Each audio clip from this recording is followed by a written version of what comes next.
देश में जो लोग भी कर्जे की दलदल में फंसे हुए हैं, तुम्हारी जान पे जाने बहुत सारे लोग हो सकते हैं, और जैसा मनीष भाई कर रहे हैं, बाकी लोग टीम काम कर रही है। मेरी कोशिश सिर्फ ये है कि जो लोग सरकार की गलत नीतियों के कारण कर्जे की दलदल में फंसे, लॉकडाउन के बाद, जीएसटी के बाद, नोटबंदी के बाद, जिस भी कारण से लोग कर्जे की दलदल में फंसे हैं, उन्हें बाहर निकाला जाए।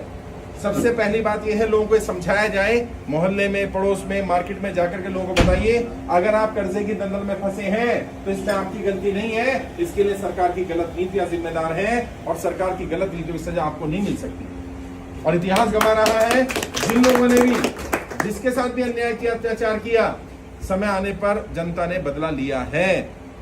अब जनता मूर्ख नहीं है। जब बड़े बड़े उद्योगपतियों का लाखों करोड़ रुपए का लोन राइट ऑफ हो सकता है, जब उन्हें राहत दी जा सकती है, तो आम इंसान का 2 लाख, 4 लाख, 5 लाख, 10 लाख, 50 लाख, 1 करोड़ तक का लोन माफ क्यों नहीं हो सकता?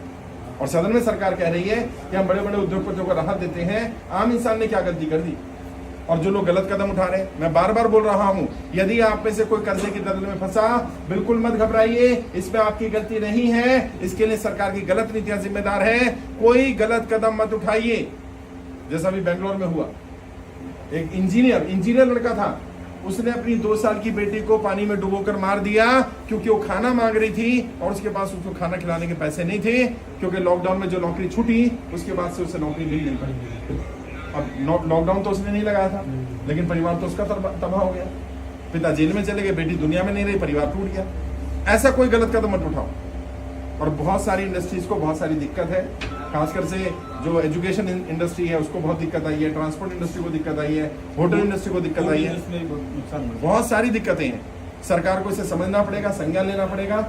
मैं हर जगह नहीं जा सकता, लेकिन आप लोगों तक मैं पहुंच गया। अब आप और लोगों तक जानकारी भेजो, लोगों को बताओ कि जो लोग कर्जे की दलदल में फंसे हुए हैं वो परेशान ना हो। सिर्फ इतना बताओ मोहल्ले में, पड़ोस में, कि अगर कोई कर्जा हो किसी के ऊपर तो वो निःशुल्क कर्जा मुक्ति अभियान में जुड़ सकता है। ये अभियान पूरी तरह से निःशुल्क है, 1 रुपया भी नहीं देना किसी को, ना फॉर्म के नाम का, ना रजिस्ट्रेशन के नाम का, ट्रेनिंग के नाम का।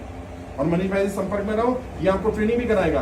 कर्जे से बाहर निकलने के 20 तरीके की ट्रेनिंग है, वो अटेंड करो आप। उस ट्रेनिंग में बहुत सारे पॉइंट दिए गए, और साथ में व्यापार में तरक्की कैसे करनी है, क्योंकि भाई ने केंद्र खोला है, इनको मैं सिखाऊंगा पहले अपने व्यापार में तरक्की कैसे करनी है। ये सीख जाएंगे, आपको सिखाएंगे। सिर्फ ये नहीं कि कर्जा माफ हो गया बात खत्म हो जाएगी। कर्जा माफी के बाद अगला स्टेप होगा हमारा, लोगों की आर्थिक स्थिति ठीक की जाए, क्योंकि आज कमाई के साधन नहीं बचे, दिक्कतें हैं, परेशानियां हैं, और बहुत सारी जगह साहूकार, बैंक वाले, एनबीएफसी वाले बहुत लोगों को बहुत टॉर्चर कर रहे हैं, बहुत परेशान कर रहे हैं। यदि कोई आपको गाली गलौज करता है, मिसबिहेव करता है, टॉर्चर करता है, तुरंत उसकी कंप्लेंट करो। और जो कोई रिकवरी एजेंट आता है, बैंक से आए, एनबीएफसी से आए, तुरंत उससे पूछो भाई अपना आई कार्ड दिखा। बिना आई कार्ड के वो नहीं आ सकता। आई कार्ड के बाद उससे पूछो आपके पास डीआरए का सर्टिफिकेट होगा।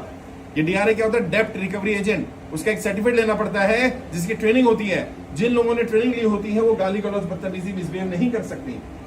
फिर उससे पूछो कि अगर कोई कंपनी से आए, तुम्हें कंपनी ने, बैंक ने तेरे को काम दिया होगा ना, तो जॉब ऑर्डर दिखा, क्या है तेरा जॉब ऑर्डर। तो जो नकली रिकवरी एजेंट घूम रहे, अभी भी हम लोग ग्वालियर में मिले, एक महिला बता रही है उसको रिकवरी एजेंट क्या बोलता है कि आप मेरे पैसा नहीं दे पा रहे तो आप मेरे साथ सो जाओ। इस तरह से हमारी बहन बेटियों की इज्जत के साथ खिलवाड़ किया जा रहा है, और हम चुप बैठे रहेंगे। ये चुप बैठने का समय नहीं है, बोलने का समय है।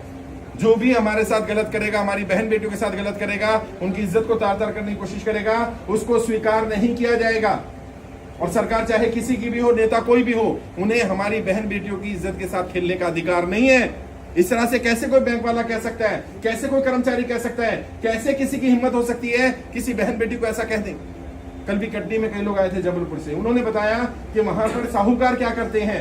जिन साहूकारों से हमने पैसा लिया होता है, अगर हम किस्त टाइम पर नहीं दे पाते, ब्याज नहीं दे पाते, तो वो कहते हैं अपनी बहन को भेजो, अपनी बेटी को भेज दो मेरे पास। इस तरह का माहौल देश में चल रहा है, हालत बहुत खराब है। लोग अपनी स्थिति को किसी को बता भी नहीं पा रहे हैं। लेकिन ये समय डरने का, घबराने का, भागने का नहीं है। ये समय संगठित होकर लड़ने का है। कोई गलत कदम भी नहीं उठाना है, किसी के साथ गलत करना भी नहीं है। और जो लोग परेशान हैं, उनकी परेशानी को कम करने की कोशिश करिए। इससे बड़ा पुण्य का काम नहीं हो सकता जो मनीष भाई कर रहे हैं, हमारी टीम कर रही है। इससे बड़ा पुण्य का काम नहीं है कि आप किसी की मदद करें, किसी को रास्ता दिखाएं। और मैं आपकी लड़ाई लड़ रहा हूं। 7 बार वित्त मंत्रालय में डेलीगेशन भेज चुका हूं। 2 लाख से ज्यादा लोग कर्जा मुक्ति अभियान में जुड़ चुके हैं। बिल्कुल घबराने की जरूरत नहीं है। अगर आपके ऊपर गाड़ी का लोन है, एजुकेशन लोन है, हाउसिंग लोन है, किसी साहूकार से लिया, रिश्तेदार से लिया, जानकार से लिया और आज आप लोन पे नहीं कर पा रहे, आप निःशुल्क कर्जा मुक्ति अभियान में जुड़ सकते हैं। कर्जा मुक्ति अभियान का फॉर्म मेरे पेज पर मिल जाएगा, शाहनवाज चौधरी भारतीय, जब आप सर्च करेंगे यूट्यूब पर, फेसबुक पर, वहां पर फॉर्म मिल जाएगा। ऑनलाइन फॉर्म भरिए, मनीष भाई के पास भी फॉर्म का लिंक है, वहां पर भी फॉर्म भर सकते हैं। कोई चार्ज नहीं है, निःशुल्क है। और अपनी स्थिति बताइए, आप लोन भर पा रहे हैं कि नहीं भर पा रहे हैं, आपका व्यापार चल रहा है कि नहीं चल रहा, नौकरी काम धंधा है कि नहीं है, सरकार तक मैं ये जानकारी पहुंचाऊंगा। और जिस दिन ये संख्या 1 करोड़ हो जाएगी, मेरा विश्वास करिए, सरकार को सबका कर्जा माफ करना पड़ेगा। तो हमारी 3 मांगे हैं। पहली मांग है, हर उस व्यक्ति का कर्जा माफ हो जो कर्जे की दलदल में फंसा सरकार की गलत नीतियों के कारण, जो नोटबंदी के बाद, जीएसटी के बाद, लॉकडाउन के बाद कर्जे की दलदल में फंसे, जिनका व्यापार छूटा, नौकरियां छूट गई, उन सबका कर्जा माफ होना चाहिए। जिनका सरकार कर्जा माफ नहीं कर सकती, उन्हें कम से कम 2 साल का समय सरकार देगी। 2 साल तक उन्हें कोई इंटरेस्ट नहीं भरना, कोई ईएमआई नहीं पे करनी, कोई पेनल्टी, कोई सरचार्ज ना लगे। और तीसरी हमारी मांग क्या है? तीसरी हमारी मांग है, जो अनाप शनाप एप्लीकेशन से लोन ले जाते हैं, जो साहूकार, जो पैसे देने वाले एनबीएफसी वाले लोग बदतमीजी करते हैं, मिसबिहेव करते हैं, इनके कंपनियों को बंद किया जाए। और जो हमारी बहन बेटियों के साथ इज्जत मिसबिहेव करने की कोशिश कर रहे हैं, उनको गलत मैसेज दे रहे हैं, गलत बात कर रहे हैं, इन सबको सजा मिलनी चाहिए। इस सबको हम स्वीकार नहीं करेंगे। अगर कोई भी ऐसा करता है तो इलीगल है। मेरी पूरी टीम है पूरे देश में। अभी आप यहाँ जो देख रहे हैं, हमारी टीम में हरप्रीत सिंह सैनी भारतीय जी हैं, ये मध्य प्रदेश के प्रदेश प्रभारी भी हैं कर्जा मुक्ति अभियान के, पंजाब की प्रभारी और राष्ट्रीय उपाध्यक्ष भी हमारी टीम में। हमारे साथ डॉक्टर विजय तोमर भारतीय जी हैं, मध्य प्रदेश के प्रदेश अध्यक्ष हैं। मध्य प्रदेश के एक व्यक्ति का कर्जा माफी की जिम्मेदारी उन्होंने ली है और लगातार हर दिन सैकड़ों लोग इनके साथ जुड़े हैं। जो लोग परेशान हैं, आपको भी कोई परेशान करता है तो आप इनसे संपर्क कर सकते हैं। हमारे साथ पवन भाई हैं, वो एडवोकेट भी हैं, इंदौर के लोकसभा प्रभारी भी हैं। आरिफ भाई हैं हमारे साथ, ये भी भोपाल के प्रभारी हैं हमारे कर्जा मुक्ति अभियान के, और ये लोग भी हमारे साथ जुड़े हुए काम कर रहे हैं।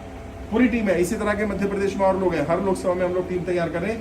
मनीष है, हम मनीष को यहाँ की जिम्मेदारी दे रहे हैं। जैसे 10,000 लोग इनके साथ जुड़ जाएंगे आके, उनको यहाँ का लोकसभा इंचार्ज की जिम्मेदारी देंगे, ताकि इनको आगे बढ़ने का भी मौका मिले। हम अपने भी इससे ऐसे लोगों को लेकर के आएंगे जो जनता की समस्याओं को सुनेंगे और समाधान भी करेंगे। मैं क्योंकि आगे निकलना है अभी, इसके बाद इटावा मेरा कार्यक्रम होने वाला है। इटावा के बाद मैं अलीगढ़ जाने वाला हूँ और पिछले लगभग 7 दिन से दिल्ली से निकला हूँ। पहले महाराष्ट्र में था, उससे पहले मध्य प्रदेश में इंदौर में हमने कार्यक्रम किया, भोपाल में किया हमने कार्यक्रम, उसके बाद हम लोग कटनी गए, देवास में किया कार्यक्रम, सागर में किया कार्यक्रम। अभी आज सुबह भी हमारा कार्यक्रम था, आज सुबह हमने झांसी में कार्यक्रम किया था। अभी हम यहाँ हैं, यहाँ से हम लोग इटावा जा रहे हैं। तो कोशिश करेंगे और भी लोगों को जोड़ेंगे। आप भी जोड़िए। जिन लोगों ने फॉर्म नहीं भरा है वो फॉर्म भरिए। जिन लोगों ने फॉर्म भर दिया, कम से कम 100 लोगों के फॉर्म भरवाइए। जैसे मनीष भाई ने केंद्र खोला, अपना केंद्र खोल सकते हैं। मेरी ईमेल आईडी है freekmkindia@gmail.com, उस पर मेल करेंगे, आपको इस तरह का बैनर आ जाएगा। आप बैनर अपने यहाँ पर लगा सकते हैं। ये बैनर पूरी तरह से निःशुल्क रहेगा। आप अपने यहाँ पर बैनर लगाइए, केंद्र खोलिए। किसी से 1 रुपया चार्ज नहीं लेना और किसी को पैसा देना भी नहीं है। कर्जा माफी का प्रयास किया जाएगा। जो किस्त भर सकते हो किस्त भरते रहे। कर्जा मुक्ति के नाम पर कोई पैसा ले या पैसा मांगे तो उसकी कंप्लेंट करें। ये अभियान निःशुल्क है, हम लोग निःशुल्क ये काम कर रहे हैं। बहुत बहुत शुक्रिया मनीष, आभार आपका। और आप लोग भी संगठित रहिए, मजबूत रहिए। यकीनन हम ये लड़ाई लड़ेंगे। सर, आप अपना कीमती समय निकाला सर ने, बहुत बहुत धन्यवाद।